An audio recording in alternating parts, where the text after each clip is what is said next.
A round of golf with friends, then a drink in the club afterwards. Not an uncommon or unhealthy pastime for over 65s. But a new report from the Institute of Psychiatry, Psychology and Neuroscience at King's College found that 1 in 5 over 65s are drinking alcohol at unhealthy levels.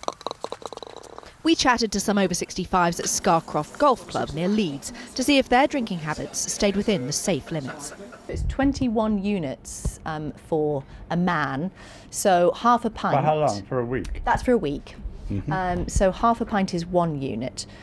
So we're talking about 10, 11 pints a week. Yeah, I exceeded.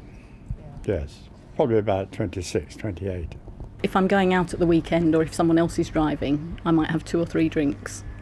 Occasionally I might have a drink at home. So on average, I would say perhaps about 10 units a week.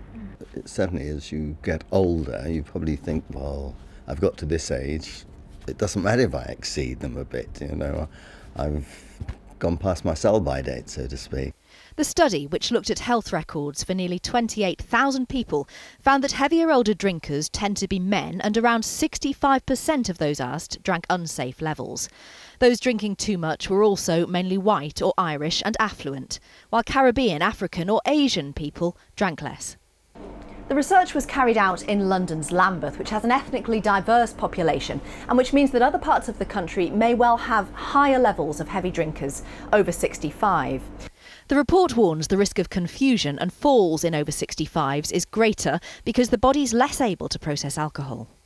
This is a wake-up call to GPs to start asking those difficult questions about can we talk about how much you're drinking? And it's often uncomfortable going there as a GP, but given the size of the problem, I think GPs need to be asking these questions. So at a time of life when ill health risks increase, the message is always everything in moderation. Catherine Jacob, 5 News, Leeds.